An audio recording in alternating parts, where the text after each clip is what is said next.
فللہ الحمد رب السماوات و رب الارض و رب العالمین ولہ الکبریاء فی السماوات والارض وهو العزیز الحکیم۔ اللہم صلی وسلم علی نبینا محمد وعلی آلہ واصحابہ اجمعین، اما بعد فإن خیر الحدیث کتاب اللہ وخیر الہدی ہدی محمد صلی اللہ علیہ وسلم وشر الامور محدثاتها وکل محدثۃ بدعہ وکل بدعۃ ضلالہ وکل ضلالۃ فی النار۔ رب اشرح لی صدری ویسر لی امری واحلل عقدۃ من لسانی یفقہوا قولی۔ معزز سامعات اور راہ کے بہترین ساتھیوں، السلام علیکم ورحمۃ اللہ وبرکاتہ۔ رکوع 10۔ تم نیکی کو نہیں پہنچ سکتے جب تک کہ اپنی وہ چیزیں خدا کی راہ میں خرچ نہ کرو جنہیں تم عزیز رکھتے ہو۔ جو کچھ تم خرچ کرو گے اللہ اس سے بے خبر نہیں ہے۔ سورہ نساء میں انصار کے بارے میں زیادہ ذکر ہوگا، تو ساتھ ساتھ یہودیوں کے بارے میں بھی ذکر ہوگا اور مسلمانوں کے بارے میں بھی ذکر ہوگا۔ تو یہاں پر بتایا جا رہا کہ تم نیکی کے ہائیسٹ لیول تک پہنچ نہیں سکتے جب تک تم اللہ کی راہ میں خرچ نہ کرو وہ چیزیں جو تمہیں زیادہ محبوب ہے۔ اللہ نے ان چیزوں کی یعنی مال کی محبت لوگوں کے دلوں میں رکھی ہے۔ اب اس محبت کا ٹیسٹ ہے کہ تم اس جو تمہاری بہت ہی پیاری چیز ہے وہ اللہ کی راہ میں تم خرچ کرو گے نہیں کرو گے۔ تو محبت رکھ کر چیزوں کی اللہ تعالیٰ ہم سے ٹیسٹ لیتا ہے۔ انصار میں ابو طلحہ رضی اللہ تعالیٰ عنہ کے پاس باغ تھے، بہت زیادہ باغ تھے۔ تو انہوں نے جب یہ آیت سنی، ان کا ایک فیوریٹ باغ تھا جو مسجد نبوی کے سامنے رہا کرتا تھا، تو جب انہوں نے یہ آیت سنی تو انہوں نے نبی صلی اللہ علیہ وسلم سے کہا کہ میں اپنا یہ بہت ہی عزیز باغ اللہ کے راہ میں دینا چاہتا ہوں۔ تو صحابہ کرام کا اس طریقے سے قرآن کی آیتوں کا اور اللہ کے فرمان کو ماننا ہوتا تھا۔ فوراً حکم آ گیا تو اس کے پیچھے عمل کرنے کے لیے دوڑتے تھے۔ اللہ تعالیٰ ہمیں وہ جذبہ عطا فرمائے۔ جو لوگ جھوٹی اور گھڑی ہوئی باتیں اللہ کی طرف منسوب کرتے ہیں وہی دراصل ظالم ہے۔ تم کو یکسو ہو کر ابراہیم علیہ السلام کے طریقے کی پیروی کرنی چاہیے۔ ملت ابراہیم حنیفہ، ابراہیم علیہ السلام کا طریقہ مطلب کہ دین کے جو اصولی باتیں ہیں جو ہر نبی کو دیا گیا تھا، ہر دور میں دیا گیا تھا، یہ ابراہیم علیہ السلام کے طریقے کے تھے۔ جیسے اللہ تعالیٰ کی عبادات، حرام سے پرہیز کرنا، حلال پر عمل کرنا، حلال چیزوں کو اختیار کرنا، اللہ تعالیٰ کو کل مختار سمجھنا، سزا اور جزا کا مالک سمجھنا، سزا اور جزا کے قانون کو قائم کرنے والا سمجھنا، اور وہ یقین ہے سمجھنا، یقیناً وہ واقع ہوگا یہ سمجھنا، یہ ساری ابراہیم علیہ السلام کی ملت میں سے، ابراہیم علیہ السلام کے طریقے میں سے ہے۔ تم کو یکسو ہو کر ابراہیم علیہ السلام کی طریقے کی پیروی کرنی چاہیے، اور ابراہیم علیہ السلام شرک کرنے والوں میں سے نہ تھے۔ بے شک سب سے پہلے عبادت گاہ جو انسانوں کے لیے تعمیر ہوئی ہے وہ وہی ہے جو مکے میں واقع ہے۔ اس کو خیر و برکت دی گئی ہے اور تمام جہاں والوں کے لیے مرکز ہدایت بنایا گیا ہے۔ لوگوں پر اللہ کا یہ حق ہے کہ جو اس گھر تک پہنچنے کی استطاعت رکھتا ہو۔ گھر تک پہنچنے کی استطاعت سے معنی ہے راستے کا خرچ، جان و مال کی حفاظت۔ عورت ہے تو اس کا محرم ہے نہیں ہے، گھر والوں کو جب ہم چھوڑ کے جا رہے تو ان کے لیے خرچ ہم نے مہیا کیا کر کے رکھا کہ نہیں رکھا، اور راستے میں کوئی خطرہ تو نہیں ہے، جان و مال کا خطرہ تو نہیں ہے، اور ہم کیا عبادت کر سکتے، اتنے ہمارے اندر طاقت ہے، کمزور تو نہیں ہے، ہم تندرست ہے نہیں ہے یہ، اور کیا ہم مقروض ہے، یہ ساری باتوں کو دیکھنا ہے۔ لوگوں پر اللہ کا یہ حق ہے کہ جو اس گھر تک پہنچنے کی استطاعت رکھتا ہو، تو اگر استطاعت ہے تو پھر حج کرے۔ جو کوئی اس حکم کی پیروی سے انکار کرے تو معلوم ہونا چاہیے کہ اللہ تعالیٰ تمام دنیا والوں سے بے نیاز ہے۔ استطاعت رکھنے کے باوجود بھی جو حج نہیں کرتا وہ پھر سزا کا مستحق ہوتا ہے۔ رکوع نمبر 11۔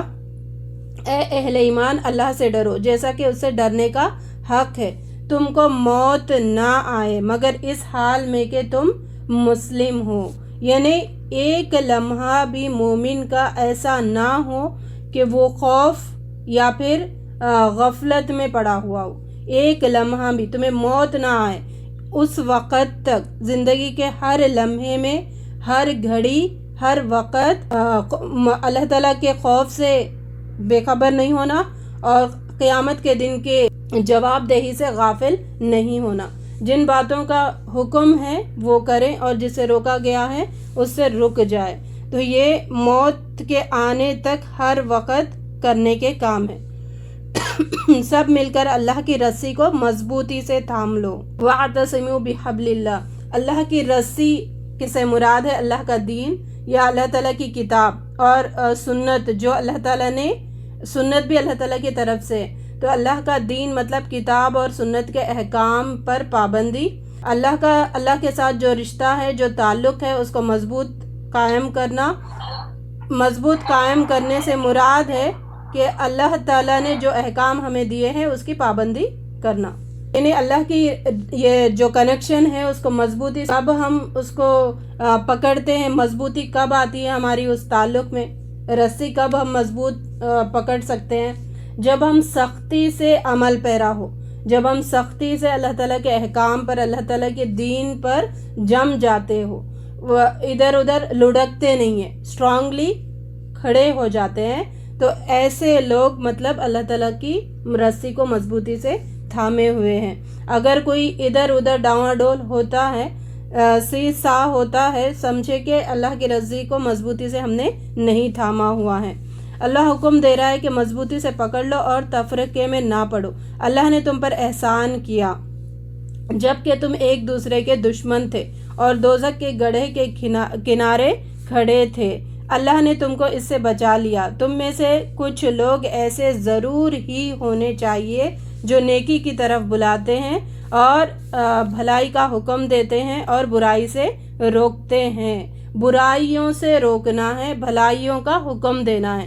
اس کا مطلب ہے کہ برائی کو 100% روکنا ہے، برائی سے 100% رک جانا ہے، اور نیکیوں میں جتنی ہماری استطاعت ہے، جتنا اللہ تعالیٰ نے ہمیں ول پاور دیا ہے، ہر انسان کو اللہ تعالیٰ ڈیفرنٹ ول پاور دیا ہے، اس کے مطابق کام کرے، اس کے اپنی ول پاور کے مطابق اللہ کے دین کی خدمت کرتے جائیں، لیکن برائی سے تو 100% رکنا ہی ہے۔ جو لوگ یہ کام کریں گے وہی فلاح پائیں گے۔ کامیابی کی جو سیڑھی ہے وہ ہے امر بالمعروف اور نہی عن المنکر، ان لوگوں کی طرح نہ ہو جانا جو فرقوں میں بڑھ گئے اور کھلی واضح ہدایت پانے کے بعد پھر اختلاف میں پڑے رہے۔ ہدایت آنے کے بعد پھر اختلاف جائز نہیں ہوتا ہے۔ اختلاف کب ہوتا ہے اس کا بھی ریزن ہمیں پتہ چل رہا ہے کہ جب لوگ اللہ کی رسی کو مضبوطی سے نہیں تھامتے، تفریقے میں پڑ جاتے ہیں، اپنی انا یا پھر کسی اور کی چاہت کو وہاں پر لے کر آتے ہیں، تو پھر امر بالمعروف و نہی عن المنکر کا کام چھوڑ دیتے ہیں، تو لوگوں میں اختلاف ہوتا ہے۔ جنہوں نے یہ روش اختیار کی اس پر سخت سزا پائیں گے۔ رکوع 12۔ اب دنیا میں وہ بہترین گروہ تم ہو جسے انسانوں کی ہدایت کے لیے میدان میں لایا گیا ہے۔ کنتم خیر امۃ اخرجت للناس تعمرون بالمعروف وتنہون عن المنکر، بہترین امت ہو۔ اس بات کو ہمیں سمجھنا چاہیے کہ اللہ تعالیٰ نے ہمیں بہترین امت کے لقب سے مخاطب کیا ہے، لیکن وہ بہترین امت کب ہم بن سکتے ہیں؟ جب ہم نیکی کا حکم دیں گے، برائی سے لوگوں کو روکتے رہیں گے، تب ہم اس لقب کے حقدار بنتے ہیں، اور جسے انسانوں کی ہدایت کے لیے میدان میں لایا گیا ہے۔ تم نیکی کا حکم دیتے ہو۔ ہمارا آنا، ہمارا اس دنیا میں بھیجا جانے کا واحد مقصد یہی ہے کہ ہم لوگوں کو برائی سے روکے اور نیکی کا حکم دے، بدی سے روکتے رہو اور اللہ پر ایمان رکھتے رہو۔ یہاں پر بات ایمان کی بعد میں کی گئی ہے اور امر بالمعروف اور نہی عن المنکر کی پہلے کی گئی ہے، یعنی اتنا اس کا امپورٹنس ہے۔ نبی صلی اللہ علیہ وسلم نے فرمایا ہے کہ تم میں سے جو بھی برائی دیکھے اس کو اپنے بازو سے روکنے کی کوشش کرے، یعنی ہاتھ سے روکے۔ اگر ہاتھ سے روکنے کی استطاعت نہیں ہے تو زبان سے روکے، اگر زبان سے روکنے کی استطاعت نہیں ہے تو اس کو کم از کم دل میں تو برا جانے۔ لیکن جہاں برائی دکھ رہی ہے اگر ہم نے اس کو نظر انداز کر دیا تو پھر نہ خیر امت ہوں گے اور گناہ میں اس کے ساتھ برابر کے شریک ہو جائیں گے۔ اہل کتاب تمہاری مخالف ہے، وہ تمہارا کچھ بگاڑ نہیں سکتے، بس کچھ ستا سکتے ہیں۔ وہ اللہ کے غضب میں گھرے ہوئے ہیں، ان پر ذلت کی مار پڑی ہوئی ہے، محتاجی اور مغلوبی مسلط کر دی گئی ہے۔ اور دین کی خدمت کرنے والوں کے ساتھ جو رویہ ہونے والا ہے اس کا یہاں پر ذکر کیا ہے۔ جو رویہ ہوتا رہا ہے اس کا ذکر ہے کہ بس لوگ باتوں سے ٹارچر کرنے کی کوشش کریں گے، دماغ بگاڑنے کی کوشش کریں گے، اس کے علاوہ یہ لوگ کچھ بھی نہیں کر سکتے۔ الگ الگ باتوں سے بس گمراہ کرنے کی کوشش کریں گے، مگر سارے اہل کتاب ایک جیسے نہیں ہیں۔ پھر اللہ تعالیٰ نے تعریف کی ہے ان اہل کتاب کی بھی جو صحیح راستے پر ہے اور نبی صلی اللہ علیہ وسلم کے بتائے ہوئے طریقے پر چل رہے تھے، جو لوگ راہ راست پر ہیں، ایمان رکھتے ہیں، برائیوں سے روکتے ہیں، بھلائی کے کاموں میں سرگرم رہتے ہیں۔ اے اہل ایمان، اپنی جماعت کے لوگوں کے سوا دوسروں کو اپنا رازدار نہ بناؤ۔ 118 سے 120 تک اللہ تعالیٰ نے کافروں سے جو دوستی کی ممانعت کی گئی ہے اس کا یہاں پر ذکر ہے۔ وہ تمہاری خرابی کے کسی موقع سے فائدہ اٹھانے سے نہیں چوکتے۔ تمہیں جس چیز سے نقصان پہنچے وہی ان کا محبوب ہے۔ ان کے دل کا بغض کے منہ سے نکلا پڑتا ہے اور جو کچھ سینوں میں چھپائے ہوئے ہیں وہ اس سے شدید تر ہے۔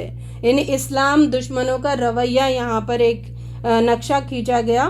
وہ بغض نفرت کے وجہ سے نہیں مانتے، بغض نفرت ان کے اندر بھری پڑی رہتی ہے، اس وجہ سے اللہ تعالیٰ کے دین کو ایکسیپٹ کرنا ان کے لیے مشکل ہو جاتا ہے۔ رکوع 13، اے نبی صلی اللہ علیہ وسلم، تم صبح سویرے احد کے میدان میں مسلمانوں کو جنگ کے لیے مامور کر رہے تھے، تو اللہ تعالیٰ ساری باتیں سن رہا تھا اور باخبر تھا۔ یہاں پہ آیت 121 سے غزوہ احد کے بارے میں ذکر ہے۔ غزوہ احد میں مسلمان 1000 تھے اور کفار 3000 تھے، لیکن جو منافق بھی مسلمانوں کے لسٹ میں تھے تو عبداللہ بن ابی 300 مسلمانوں کو لے کر آئین جنگ کے ٹائم پہ الگ ہو گیا تھا، اور یہ اسلام کی دوسری جنگ ہے۔ ابو جہل کی موت کے بعد ابو سفیان جو تھے وہ قریش کی قیادت انہوں نے سنبھالی ہوئی تھی، اور جنگ بدر کے بدلے کے طور پر جنگ احد واقع ہوئی تھی۔ عبداللہ بن ابی اور باقی منافقوں کا یہاں پر پردہ فاش ہوا ہے، منافق کھل کر سامنے آئے۔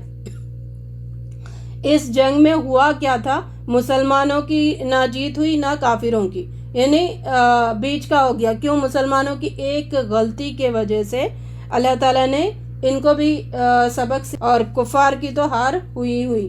عبداللہ بن جبیر رضی اللہ تعالیٰ عنہ کو نبی صلی اللہ علیہ وسلم نے ان کی سرگردگی میں ایک درے پر 50 صحابہ کو دے کر وہاں پر ٹھہرایا تھا کہ اگر چیل کوے بھی مجھے ہمیں کھا لے تو وہاں سے ہلنا مت۔ لیکن انہوں نے جب جیت گئے جنگ، سمجھے کہ چلو مال غنیمت سب لوٹ رہے تو ہم بھی چلے جائیں گے، تو پیچھے سے خالد بن ولید رضی اللہ تعالیٰ عنہ نے دیکھا کہ درہ خالی ہے، پیچھے سے آئے اور انہوں نے حملہ کیا، مسلمان تتر پتر ہو گئے۔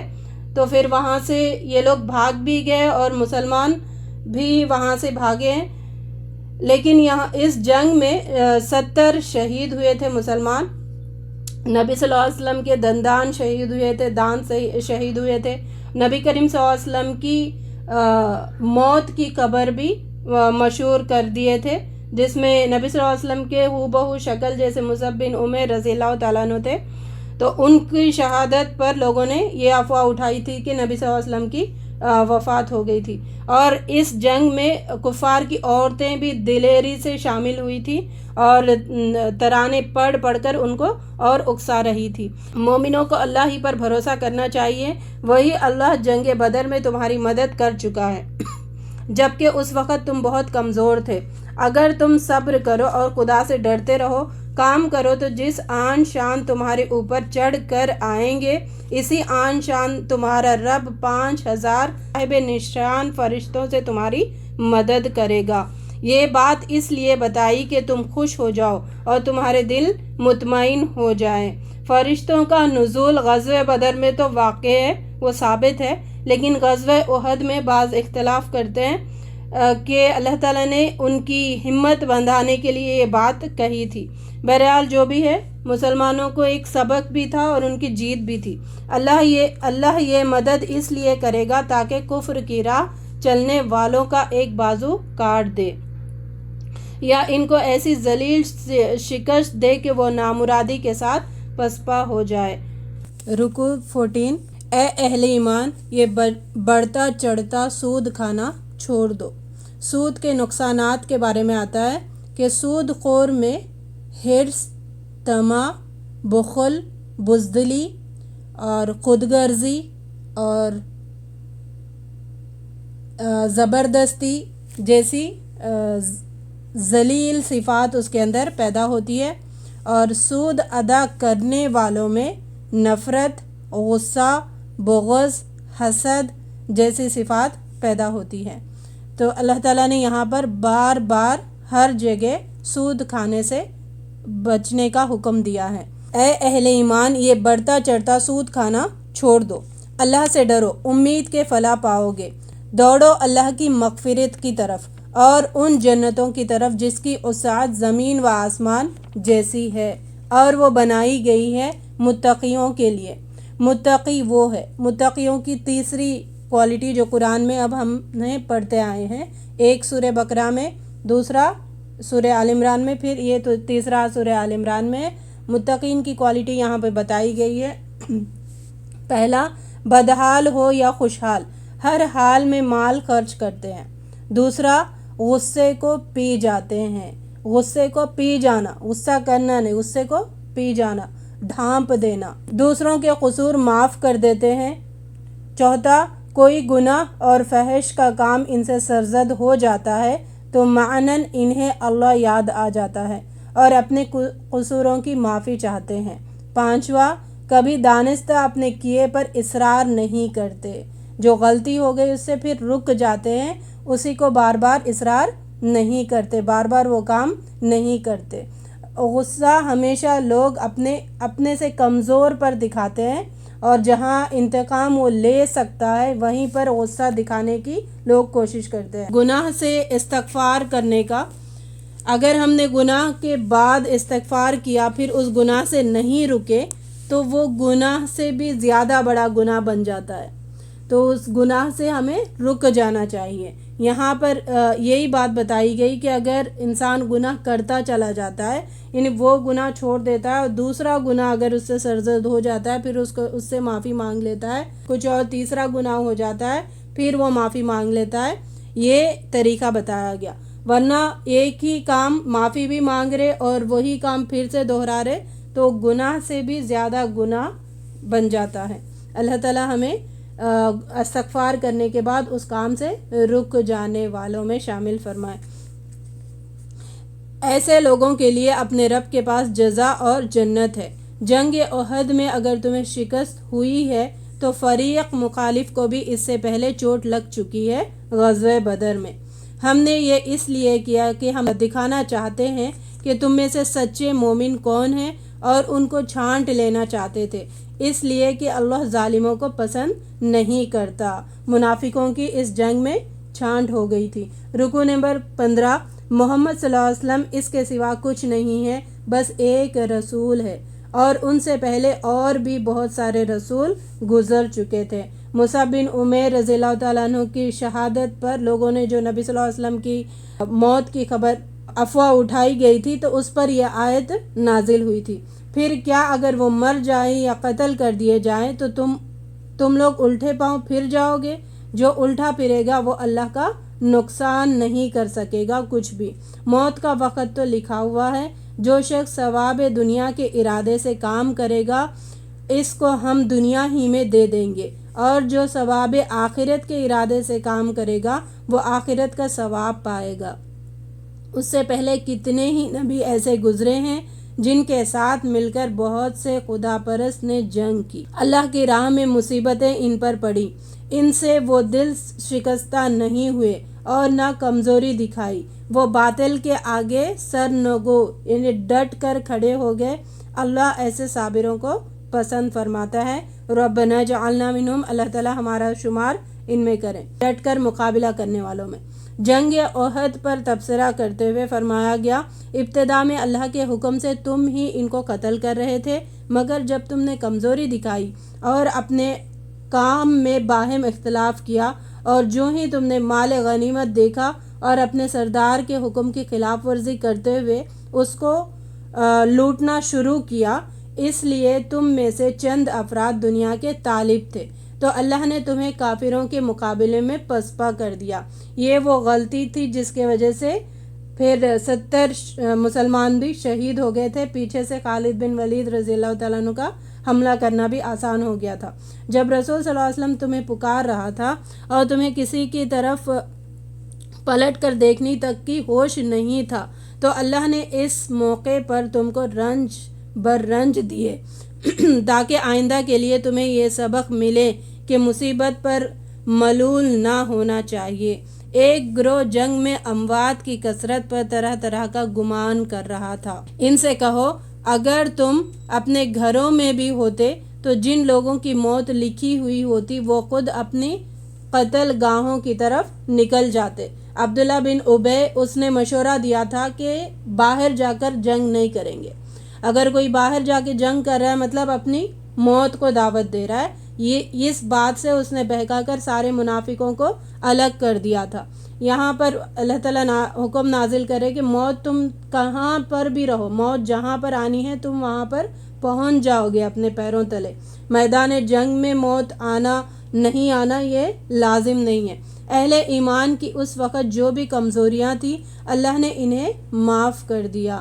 رکوع 17۔ جن کے عزیز و اقارب جنگ میں مارے گئے ان کے رشتہ دار کہتے ہیں، اگر وہ ہمارے پاس ہوتے تو قتل نہ کیے جاتے۔ اگر تم اللہ کی راہ میں مارے جاؤ، اللہ کی جو رحمت و بخشش تمہارے حصے میں آئے گی وہ ان ساری چیزوں سے بہتر ہے جنہیں اے لوگ جمع کرتے ہیں۔ اے نبی صلی اللہ علیہ وسلم، آپ ان کے قصور معاف کر دیجئے، ان کے لیے دعائیں مغفرت کیجئے۔ قصوروں کو معاف بھی کرنا اور ان کے لیے مغفرت کی دعا بھی کرنا۔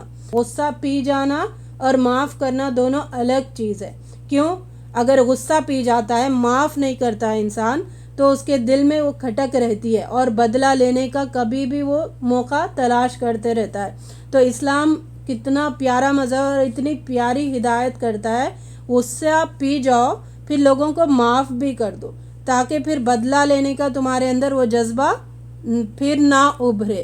یہ اسلام کی تعلیمات ہے اور ان کو مشورے میں بھی شریک رکھو۔ ایک اور سٹیپ آگے، معاف بھی کر دیا تم نے، مغفرت بھی مانگ لی ان کے لیے، اب ان کو شریک بھی کرو اپنے مشورے میں۔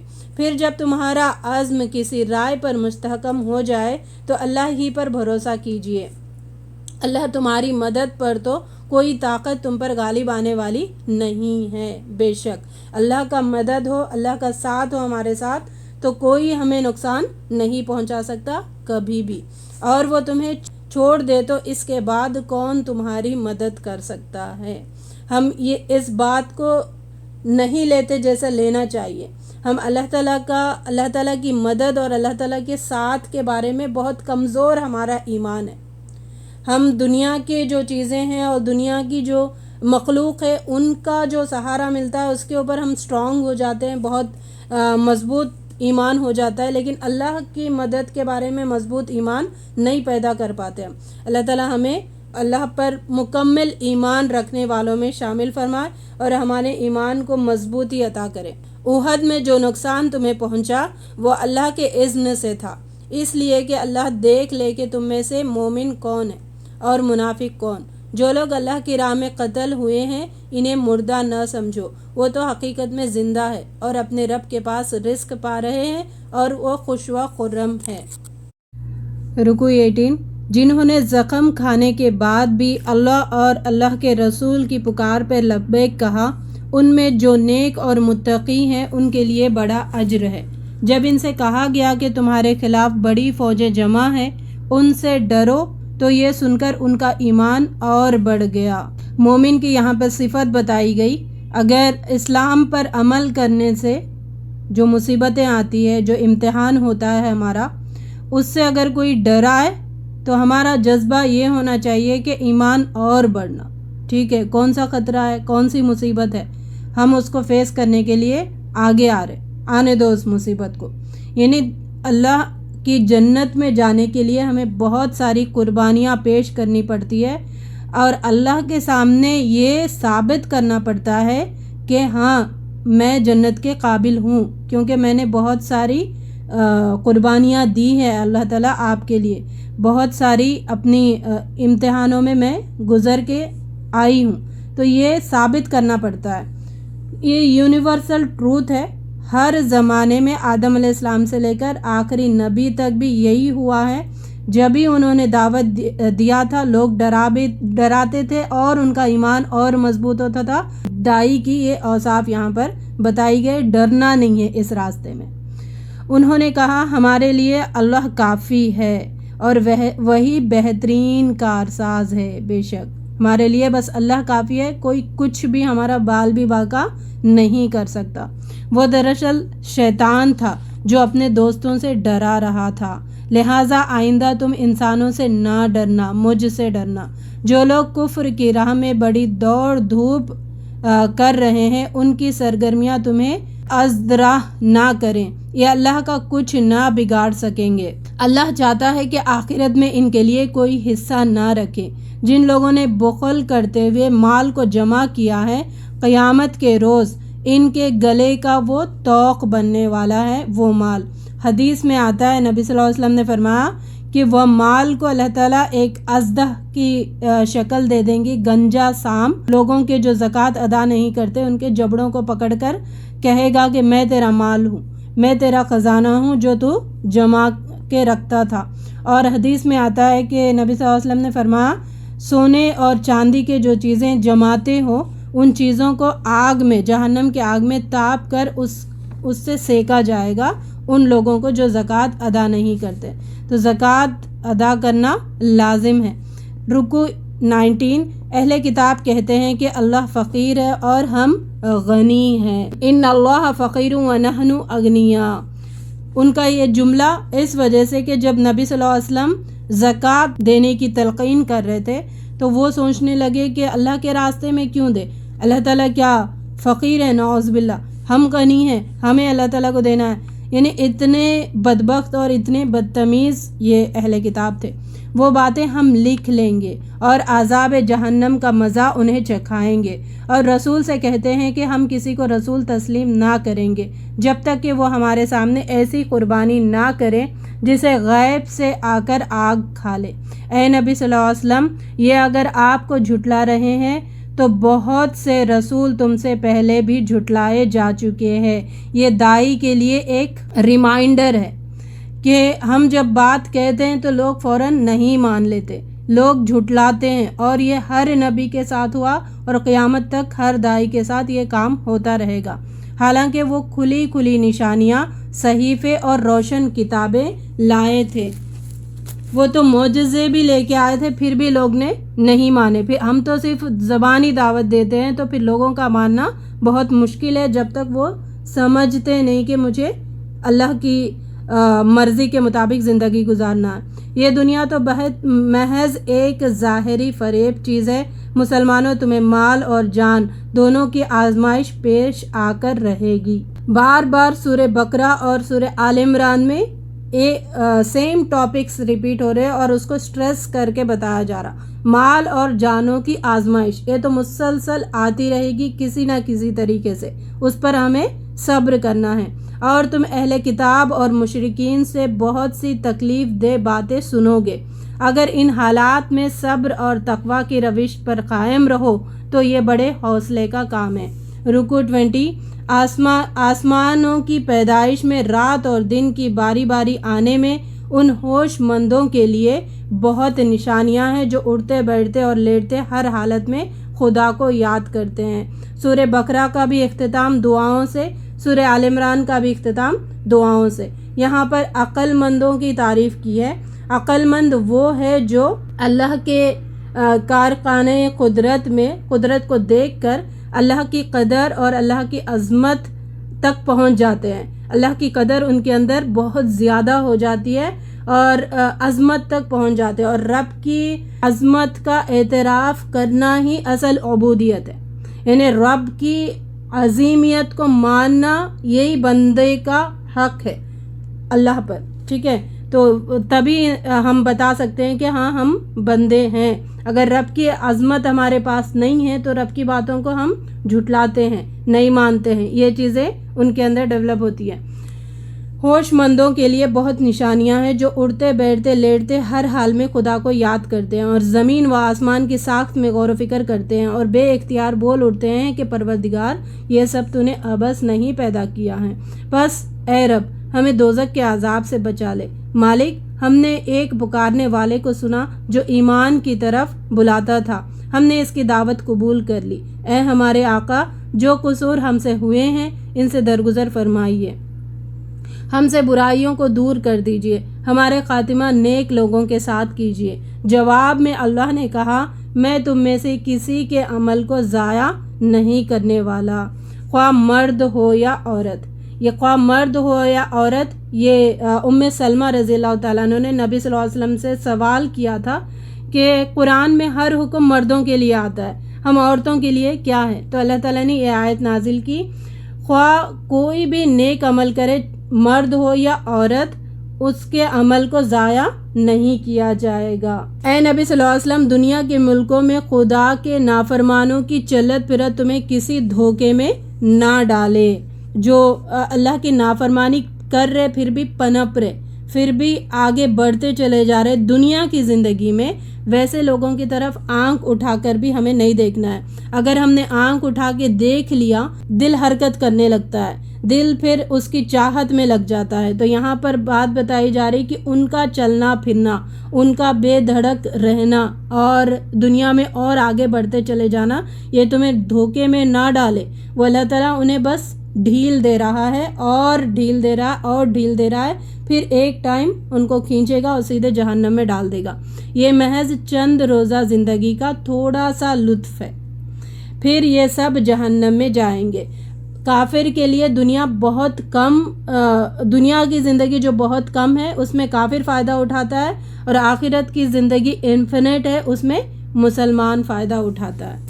سورۃ النساء، نساء یعنی عورت، مدنی صورت ہے، 176 آیات ہے اور 24 رکوع ہے۔ سورہ مائدہ اور سورہ نساء پیر ہے، جیسے سورہ بقرہ اور سورہ آل عمران ایک پیر تھا۔ سورہ نساء میں اللہ تعالیٰ نے معاشرے کے جو کمزور طبقے ہیں ان کے حقوق کے بارے میں بات کی ہے، جیسے عورتیں ہیں، بیوہ ہے اور یتیم جو ہے، ان کے حقوق کے بارے میں اس میں بحث ملتی ہے، اور اہل ایمان، اہل کتاب اور اہل منافقین کا ذکر اس میں ہوگا۔ منافقین کا زیادہ ذکر ہوگا اس میں، لیکن ان کا ذکر یا ایھا الذین آمنو سے ہی ہوگا، کیونکہ وہ لا کے حساب سے انہوں نے اپنے آپ کو مسلمان کہا ہوا تھا۔ منافقوں کا یہاں پہ کثرت سے ذکر آئے گا، ان سے مخاطب کیا جائے گا۔ رکوع 1، اے لوگو اپنے رب سے ڈرو جس نے تم کو ایک جان سے پیدا کیا اور اسی جان سے اس کا جوڑا بنایا، اور ان دونوں سے بہت سارے مرد اور عورت دنیا میں پھیلا دیے۔ نبی صلی اللہ علیہ وسلم نے فرمایا ہے کہ میری وصیت مانو اور عورتوں سے بھلائی کرتے رہنا، کیونکہ عورتوں کی خلقت پھسلی سے ہوئی ہے اور پھسلی کے اوپر کا حصہ ٹیڑھا ہوتا ہے، اور اگر تم اس کو سیدھا کرنے کی کوشش کرو گے تو اس کو توڑ دو گے، لہٰذا ان سے اچھا سلوک کرتے رہنا۔ یہ نبی صلی اللہ علیہ وسلم نے وصیت کی ہے عورتوں کے معاملے میں۔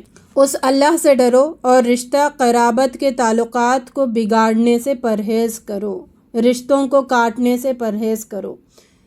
ارحام کہتے رحم کے رشتے، یعنی قریبی رشتہ داروں سے بہترین سلوک کرنے کا بہت بڑا نیکی کا کام بتایا گیا ہے قرآن اور حدیث میں۔ نبی صلی اللہ علیہ وسلم نے فرمایا، رزق میں اگر فراغی تم چاہتے ہو اور عمر اپنی لمبی چاہتے ہو تو صلہ رحمی کرنا چاہیے۔ برائی کرنے والوں کے ساتھ اچھائی کرنا، جو ہمارے ساتھ برائی کرتے رہتے ہیں ان کے ساتھ اچھائی اگر ہم کریں گے تو اس کی مثال ان کے منہ میں گرم آگ رکھنے کے برابر ہے۔ تو اس سے ہمیں ترغیب دی جا رہی ہے کہ اچھائی کرتے چلے جاؤ، اچھائی کرتے چلے جاؤ۔ نبی صلی اللہ علیہ وسلم نے فرمایا کوئی گناہ بغاوت اور قطع رحمی سے زیادہ اس بات کا اہل نہیں ہے کہ اللہ اسے دنیا میں بھی فوراً سزا دے دے۔ باغی کے لیے اور جو قطع رحمی کرتا ہے، تعلقات کو توڑ دیتا ہے، ان سے اللہ تعالیٰ سخت سزا دینے والا ہے، انہیں فوراً دنیا میں بھی سزا ملنے والی ہے۔ بعض لوگوں کو اللہ تعالیٰ دنیا میں بھی سزا دیتے اور آخرت میں بھی، ان میں سے یہ لوگ ہیں باغی، نہیں ماننے والے، ضد اور ہٹ دھرمی میں زندگی بسر کرنے والے، اللہ تعالیٰ کے پیغام کو نہ ماننے والے اور قطع رحمی کرنے والے۔ اللہ تعالیٰ ہمیں اس گناہ سے محفوظ رکھے۔ اللہ سے ڈرو اور رشتہ قرابت کے تعلقات کو بگاڑنے سے پرہیز کرو۔ یتیم کے مال انہیں واپس دے دو، ان کے اچھے مال کو برے مال سے نہ بدلو اور نہ اپنے مال کے ساتھ ملا کر کھا جاؤ۔ اگر تمہیں یہ اندیشہ ہو کہ یتیموں کے ساتھ انصاف نہ کر سکو گے تو جو عورتیں تم کو پسند آئے ان میں سے 2-2، 3-3 اور 4-4 سے نکاح کر لو۔ اس دور میں جو یتیم بچیاں ہوتی تھیں جن کے سرپرست ہوتے تھے وہ ان کو نکاح دوسری جگہ نہیں کرتے تھے۔ کیوں؟ ان کے مال کے وجہ سے، دل کی کوئی محبت نہیں ہوتی تھی، بس مال کی وجہ سے روک کر رکھتے تھے اور نکاح کر لیتے تھے۔ تو اسلام نے یہ حکم دیا ہے کہ اگر تمہیں پسند نہیں ہے تو انہیں نکاح کر کے رخصت کر دو۔ اگر وہ پسند نہیں ہے تو ان کو دوسری طرف نکاح کر دو اور تم 2-2، 3-3، 4-4 نکاح کر سکتے ہو۔ ایٹ اے ٹائم 4 بیویوں کو رکھ سکتے ہیں۔ اگر 4 میں ایک کا انتقال ہو گیا تو پھر 4 رکھ سکتے ہیں۔ اگر تم ان کے درمیان عدل نہیں کر سکتے پھر ایک ہی بیوی کرو۔ عدل نہیں کر سکتے اس کا سٹریس کیا گیا، تم عدل کر ہی نہیں سکتے، یعنی تمہیں عدل کرنے کے لیے ہر حالت میں برابر انصاف کرنا ہوگا، وہ تم نہیں کر سکتے، اس لیے ایک ہی رکھو۔ عورتوں کے مہر خوش دلی سے ادا کرو۔ مہر کے بارے میں آتا ہے نبی صلی اللہ علیہ وسلم نے اپنے بیٹیوں اور اپنے بیویوں کو آج کے دور کے حساب سے 50,000 انڈین کرنسی اور 55,000 انڈین کرنسی اور 28 سے 30,000 پاکستانی کرنسی کے جتنا ویلیو کرتا ہے اتنا ہی وہ دیا کرتے تھے، یعنی حق مہر ان کا 500 درہم ہی ہوا کرتا تھا۔ نبی صلی اللہ علیہ وسلم نے بیویوں کو بھی وہی دیا ہے اور اپنی بیٹیوں کو بھی وہی دیا ہے۔ عمر رضی اللہ تعالیٰ عنہ نے کہا دیکھو عورتوں کے حق مہر بڑھ چڑھ کر نہ باندھا کرو، کیونکہ مہر باندھنا دنیا میں کوئی عزت کی بات نہیں ہوتی ہے، یہ اللہ کے یہاں تقویٰ کی بات ہوتی ہے۔ تو نبی صلی اللہ علیہ وسلم اس کے سب سے زیادہ حقدار تھے۔ اگر تقویٰ کی بات ہوتی زیادہ بڑھ چڑھ کے باندھنا مہر تو نبی صلی اللہ علیہ وسلم زیادہ باندھتے تھے، لیکن یہ تقویٰ کی کوئی بات نہیں ہے، سامنے والے کو دیکھ کر مہر باندھنا چاہیے۔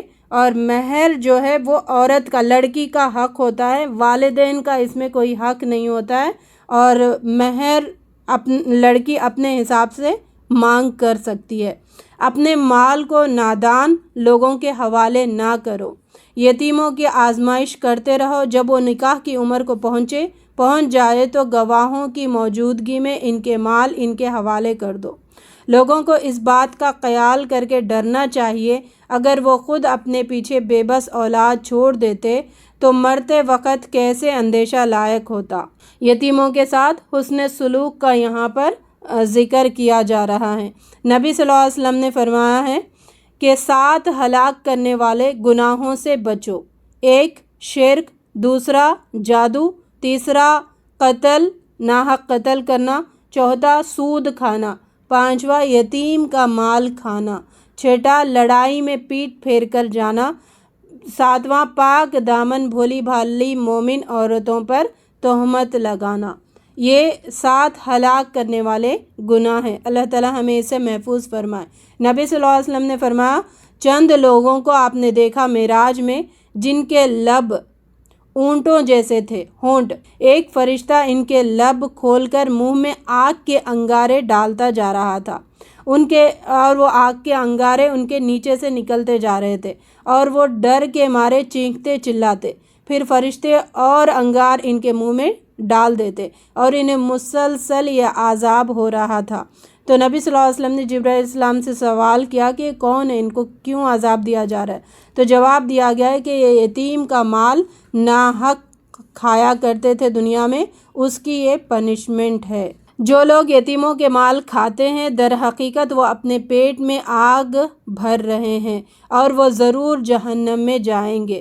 رکوع 2، ترکے کی تقسیم۔ یہ علم المیراث کے بارے میں ہے۔ میراث کے علم کے بارے میں 11 سے 14 آیتوں تک ساری تفصیل اللہ تعالیٰ نے دے دی ہے۔ ترکے کی تقسیم سے پہلے میت نے جو وصیت کی ہے اسے پورا کر دی جائے اور قرض جو اس پر ہو اسے ادا کر دیا جائے۔ ترکے کے حصے اللہ نے مقرر کیے ہیں، اب انسان کو حق نہیں ہے کہ اپنے طور پر ترکے کے حصے کرے۔ یہ اللہ کا مقرر کی ہوئی حدیں ہیں۔